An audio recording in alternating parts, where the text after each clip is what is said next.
Conclusione del video. Nel numero 76, all'inizio, si legge elezione nulla e invalida. Questo è l'appiglio giuridico per far cancellare Bergoglio come Papa. Dopo che il numero 76 in questo modo ha sistemato come nullo e invalido indirettamente anche la persona eletta, poi alla fine precisa una precisione giuridica: essa, l'elezione, non conferisce alcun diritto alla persona eletta. Ciò vuol dire che tutti gli atti di non Papa Francesco o antipapa Francesco, nullo e invalido, sono stati fatti però senza alcun diritto. Cioè i 108 cardinali sono stati nominati senza alcun diritto, abusivamente dai diritti pontifici. Perciò i 108 cardinali, dato che non hanno ricevuto questo diritto dall'elezione di Bergoglio, però lo hanno ricevuto ufficiosamente e immediatamente dalla Chiesa per supplet ecclesia, canone 144, e potranno ricevere questo diritto ufficialmente da un Papa legittimo per il suo canone 1404, detenuto legittimamente. La prima sede non è giudicata da nessuno. La stessa cosa vale anche per le nomine episcopali di Bergoglio. Quindi la storia che Bergoglio ha distrutto la Chiesa con le sue nomine episcopali e cardinalizie, il numero 76 dice appunto che è una storia di 3-4 cantastorie e di 10-15 intellettuali che ruotano attorno a loro. Perciò è ora di finirla con le messe senza il nome del Papa. Non dire il nome del Papa è un illecito, anche se Bergoglio era sospetto di essere un antipapa. Minutella, Cionci, Cornet, Farè vi hanno detto il contrario sulle messe senza il nome Bergoglio. Ora andiamo a scoprire il numero 76. Mi devo scusare con gli atei. Un paio di video fa ho definito Andrea Cionci ateo, ma non è corretto, perché un conto è essere atei, un altro è essere anti-messe parrocchiali, anti-fedeli domenicali, anti-Leone XIV. Qualche volta la cosa coincide, ma di principio non è detto. Ora, il numero 76 è leggermente più variegato di come è stato raccontato da Cionci, Cornet, Farè. I cardinali hanno trasgredito la Universi Dominici Gregis, hanno compiuto l'elezione e la persona eletta va al potere. Ma contro l'elezione c'è il giudizio nulla e invalida. Invece, contro la persona eletta, c'è solo che l'elezione non conferisce ad essa alcun diritto. Cioè, contro quello che noi chiamiamo antipapa, non è associato il concetto di nullo e invalido, ma è associato il concetto di abuso dei diritti pontifici. Ripeto, abuso dei diritti pontifici. All'elezione è associato il concetto di nullo e invalido, ma alla persona eletta da una elezione nulla e invalida è associato il concetto di senza alcun diritto, cioè agirà senza alcun diritto, cioè Tutto ciò che compirà questo, diciamo noi, antipapa, lo farà abusando dei diritti che spettano ad un pontefice legittimo. Insomma, non c'è il nullo e invalido come per l'elezione. Il numero 76 non è facile facile come è stato raccontato da Cionci Cornet Faré. Ehi, scopriamone alcuni. La Declaratio è il Papa Emerito. Luglio 2025, Mark Voice. Nel numero 76, Giovanni Paolo II non ha scritto tutto. Ricordo che io ritengo la Declaratio come il Papa Emerito di Benedetto XVI, perciò il Conclave 2013 è stato illegittimo e Bergoglio è stato un antipapa. Fatte di nuovo le presentazioni, specialmente a tutti coloro, Cionci Cornet Faré e tutti coloro che li seguono, specialmente a tutti coloro che avevano iniziato come difensori della Chiesa, ma dopo Leone XIV si sono rivelati essere dei neosedevacantisti e nuovi nemici della Chiesa, Cionci Cornet Faré e tutti coloro che li seguono, è arrivato il momento di leggere il numero 76 e un occhio attento constata che Giovanni Paolo II non ha scritto tutto. Io ce l'ho l'occhio attento perché chiedo l'aiuto allo Spirito Santo e poiché l'ho detto ne riceverò ancora di più. Giovanni Paolo II non ha scritto tutto perché lui sarebbe morto, perciò il resto l'ha dovuto lasciare alle indagini e al giudizio di un altro. Nel primo video sul numero 76, qua in alto, avevo anticipato che un significato della famosa frase, senza che intervenga alcuna dichiarazione in proposito, era l'apertura perfino all'aldilà delle conseguenze di una elezione nulla invalida. Cioè, se fosse stato eletto quello che noi chiamiamo un antipapa e tutti lo avessero considerato papa fino alla fine del mondo, in realtà nell'aldilà non sarebbe papa. Mettetevi l'anima in pace. Per quale motivo non sarebbe papa? Perché io, Giovanni Paolo II, col numero 76, ho stabilito già nel 1996 che quando un conclave soggetto alla Universi Dominici Gregis poi la trasgredisce, allora l'elezione è nulla invalida, anche se io non sono più vivo per poterlo dichiarare. E anche se nessun papa venisse a conoscenza della trasgressione in quel conclave fino alla fine del mondo. L'eletto non è papa perché è già stabilito adesso nel 1996. Fino a quando si parla delle conseguenze del numero 76 nell'aldilà, è tutto facilissimo. Non è mai stato papa. Ora però vediamo le conseguenze del numero 76 qui sulla Terra.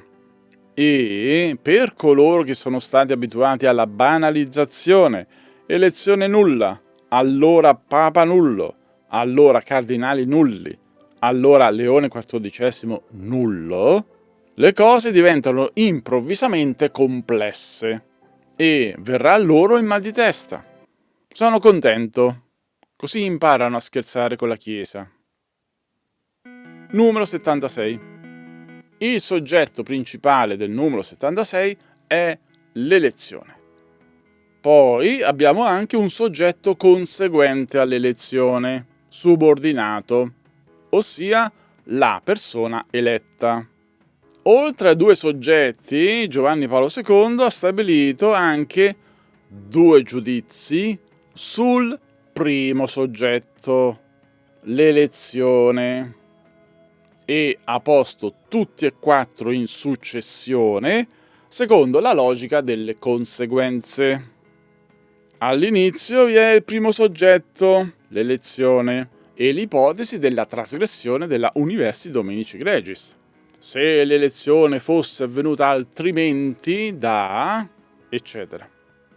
Poi, secondo logica, segue il giudizio sull'elezione. Il giudizio è nulla e invalida. Questa è la prima parte del giudizio, a cui segue la famosa frase senza che intervenga alcuna dichiarazione in proposito, riferita a questa prima parte del giudizio. Poi c'è la seconda parte di questo giudizio che stabilisce la conseguenza sul secondo soggetto. La conseguenza è, e quindi essa, l'elezione nulla e invalida, senza che intervenga alcuna dichiarazione in proposito, non conferisce alcun diritto. In ultimo abbiamo il secondo soggetto, come specificazione del giudizio precedente, cioè alla persona eletta. Ricapitolando, nel numero 76, il soggetto principale, quello che compie l'azione, è l'elezione. Invece, la persona eletta è un soggetto passivo. Se l'elezione è valida, il soggetto è papa. Se l'elezione non è valida, il soggetto non è papa. Ma questo non è specificato nel numero 76. Si ricava dai primi numeri della Universi Dominici Gregis.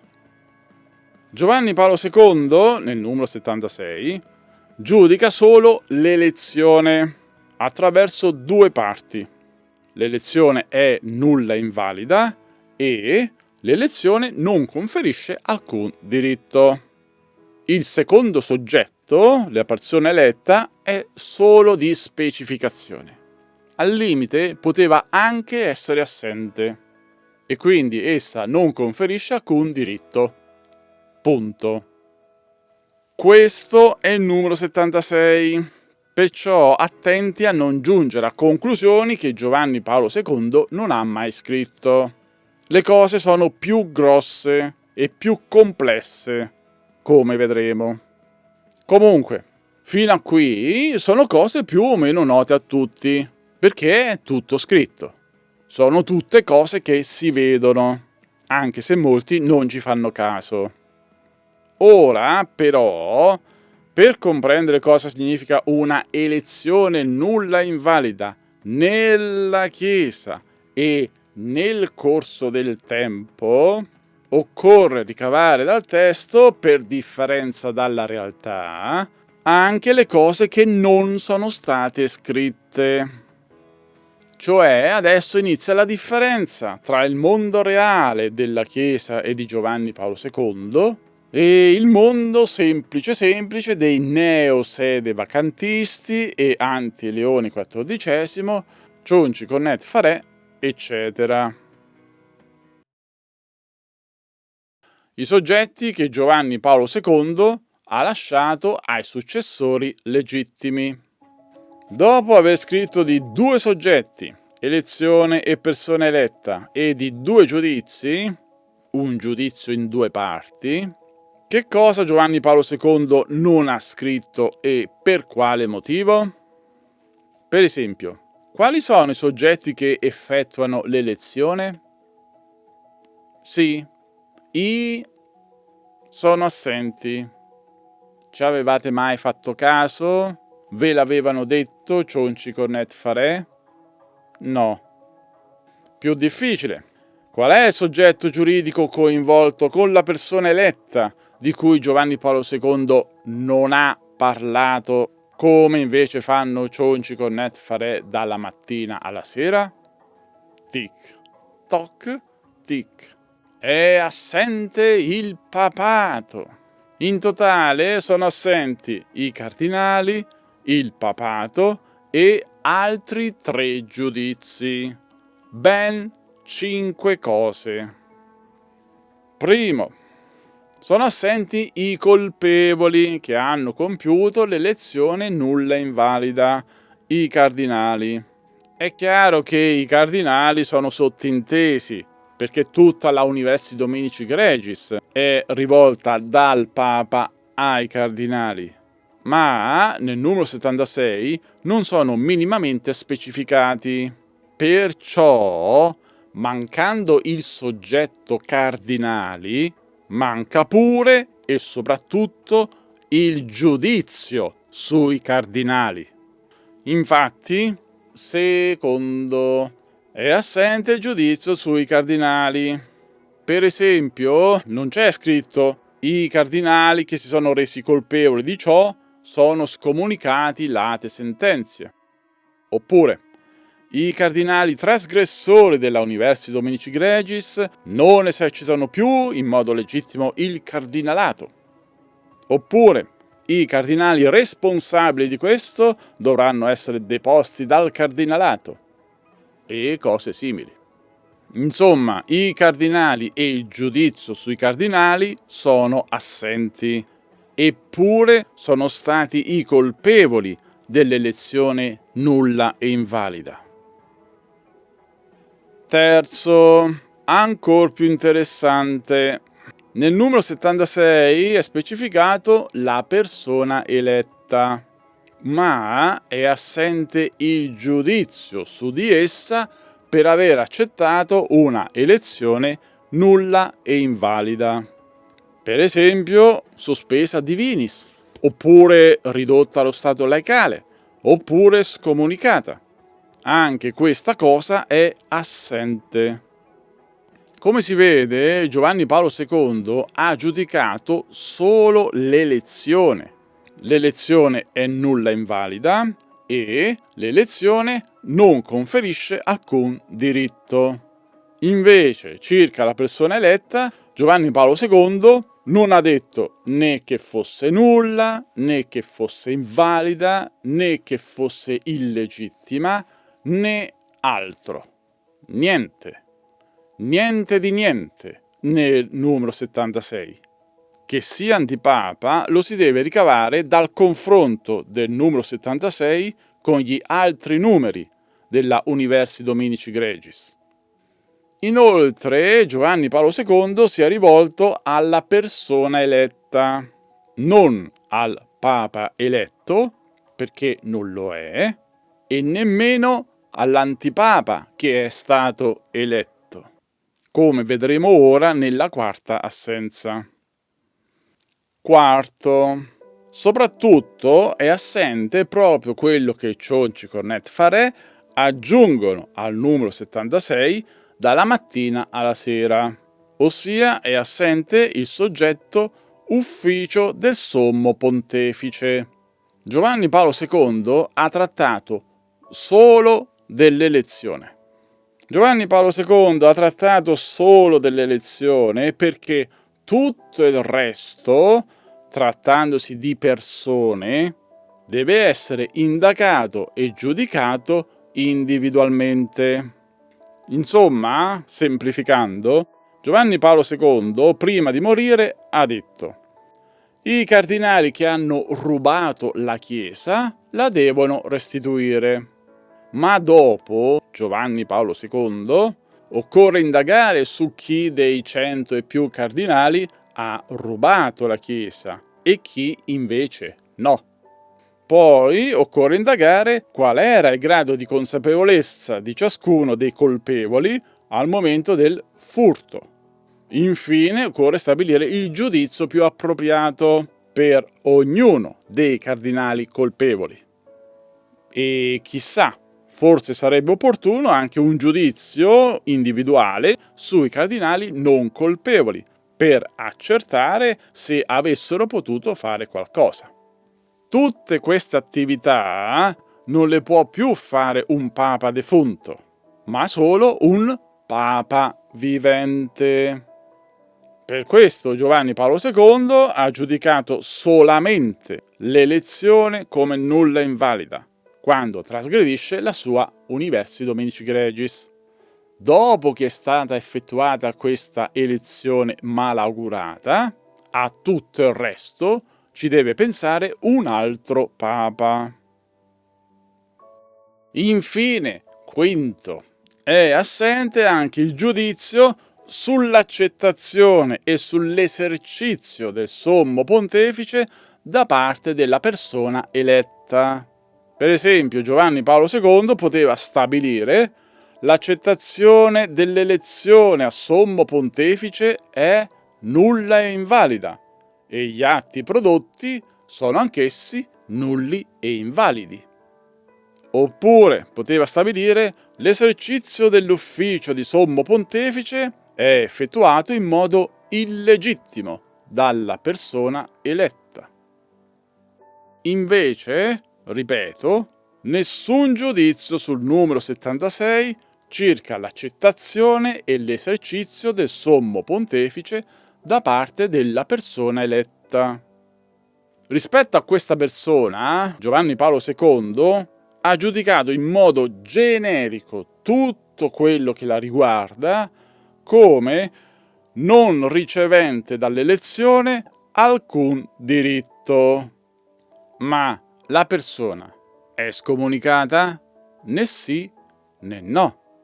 Gli atti prodotti come sommo pontefice sono nulli e invalidi?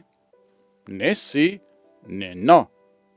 Abbiamo tanta certezza sull'elezione, ma sulla persona eletta pure è detto tutto.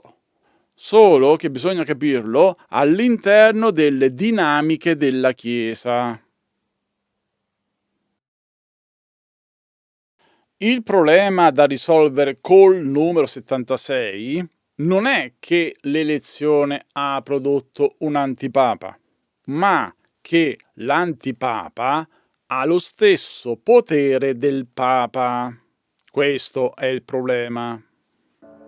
Per quelli che capiscono solo antipapa, Giovanni Paolo II e Paolo VI prima di lui, nel numero 76 avrebbe anche potuto parlare di papa illegittimo o antipapa, ma anche in questo caso avrebbe comunque dovuto stabilire il giudizio di non ricevente dall'elezione alcun diritto.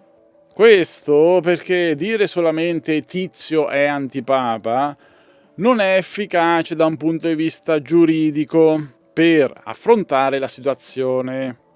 Perché, se ci riflettete bene, sia il Papa sia l'antipapa hanno in comune una cosa, ed è questa cosa che costituisce il problema, sul quale poi funziona efficacemente l'affermazione senza alcun diritto. Il problema giuridico grosso come tutta la Chiesa è che la persona eletta da una elezione nulla e invalida viene posta sulla prima sede esattamente come fosse un papa. Questo è il problema dei problemi, perché chiunque è posto sulla prima sede, papa o antipapa che sia, poi governa sulla Chiesa e beneficia del canone 1404, cioè la prima sede non è giudicata da nessuno. Ecco il motivo per cui Giovanni Paolo II e Paolo VI prima di lui ha precisato: essa, l'elezione nulla e invalida, non conferisce alcun diritto alla persona eletta. Questa conseguenza, non conferisce alcun diritto, fa riferimento a tutti i diritti di supremazia sulla Chiesa che la persona eletta comunque eserciterà, anche se l'elezione è stata nulla e invalida. Il caso Bergoglio.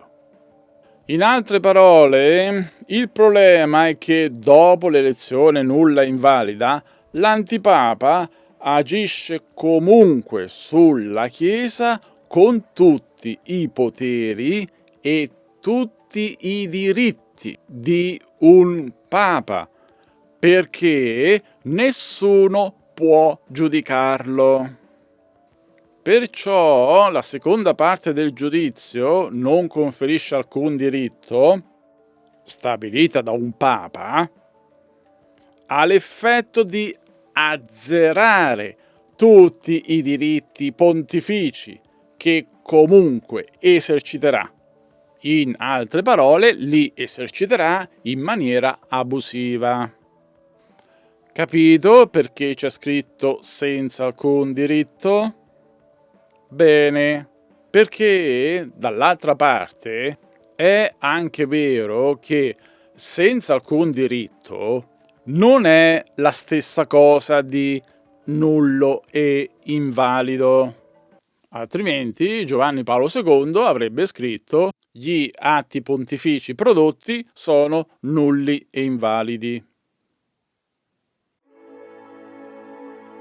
Allora, Giovanni Paolo II non ha stabilito che tutti gli atti che compirà questa persona eletta saranno nulli e invalidi.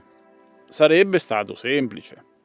L'accettazione dell'elezione a sommo pontefice è nulla e invalida e tutti gli atti prodotti sono anch'essi nulli e invalidi. Invece Giovanni Paolo II ha stabilito che l'elezione non conferisce alcun diritto a questa persona. Questa scelta comporta due conseguenze. 1. Già anticipato. Tutti gli atti saranno prodotti abusando dei diritti pontifici. E fin qui va bene a tutti. 2.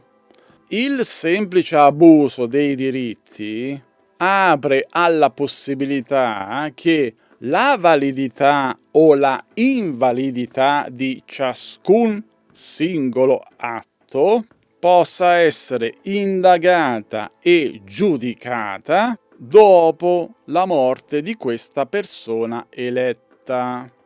Cioè, Giovanni Paolo II e Paolo VI prima di lui non poteva sapere se l'antipapa sarebbe stato buono o cattivo per la Chiesa. Perciò, col senza alcun diritto, se fosse stato buono, dopo la sua morte si sarebbe potuto anche legittimare tutti gli atti che ha prodotto. Invece, se fosse stato cattivo, si poteva comunque buttare via tutto, perché abusivo. Ecco perché c'è senza alcun diritto e non c'è gli atti pontifici prodotti sono nulli e invalidi. Confrontando, il numero 76 è elezione nulla e invalida, la persona eletta è senza alcun diritto. Invece l'interpretazione del famoso gruppo di avvocati, giuristi, magistrati, canonisti è elezione nulla, allora papa nullo, allora cardinali nulli, allora Leone XIV nullo. Confrontate, è una barzelletta, è un mondo semplice semplice, anti-Leone XIV, anti-Vaticano, neo-sede vacantista. L'ultimo papa sarebbe stato Benedetto XVI. Quando la critica alla Chiesa diventa senza rispetto, poi si finisce in bocca al leone, in bocca al diavolo. Si ascoltano i suoi suggerimenti. Attenti. Infine, perché non finisce mai, ma il video sì, Da un altro punto di vista, con il giudizio non conferisce alcun diritto alla persona eletta, Giovanni Paolo II ha pure specificato che il beneficio pratico del canone 1404 non è di per sé sinonimo di possesso dei diritti del papato, perché è un possesso abusivo. Oppure, sempre per capirci, Giovanni Paolo II, con la frase senza alcun diritto, ha specificato che la detenzione pratica della prima sede e l'esercizio effettivo dei poteri del Papa non è una legittimazione al papato, non trasforma un antipapa in papa, perché appunto Giovanni Paolo II ha specificato che una elezione nulla e invalida non conferisce alcun diritto alla persona eletta. Lo sentite il ragionamento giuridico efficace al posto di questa invenzione che non porta da nessuna parte? Insomma, quanto è bello il mondo semplice semplice di Cionci, Cornet, Farè, Sant'Onofrio, Tampieri e dell'ex Don Minutella, ora riconosciuto grande prelato Minutella. Conclusione del video. Nel numero 76, all'inizio, si legge elezione nulla e invalida. Questo è l'appiglio giuridico per far cancellare Bergoglio come Papa. Dopo che il numero 76 in questo modo ha sistemato come nullo e invalido indirettamente anche la persona eletta, poi alla fine precisa una precisione giuridica. Essa, l'elezione, non conferisce alcun diritto alla persona eletta. Ciò vuol dire che tutti gli atti di non Papa Francesco o antipapa Francesco, nullo e invalido, sono stati fatti però senza alcun diritto. Cioè i 108 cardinali sono stati nominati senza alcun diritto, abusivamente dai diritti pontifici. Perciò i 108 cardinali, dato che non hanno ricevuto questo diritto dall'elezione di Bergoglio, però lo hanno ricevuto ufficiosamente e immediatamente dalla Chiesa per supplet ecclesia, canone 144, e potranno ricevere questo diritto ufficialmente da un Papa legittimo per il suo canone 1404, detenuto legittimamente. La prima sede non è giudicata da nessuno. La stessa cosa vale anche per le nomine episcopali di Bergoglio. Quindi la storia che Bergoglio ha distrutto la Chiesa con le sue nomine episcopali e cardinalizie, il numero 76 dice appunto che è una storia di 3-4 cantastorie e di 10-15 intellettuali che ruotano attorno a loro. Perciò è ora di finirla con le messe senza il nome del Papa.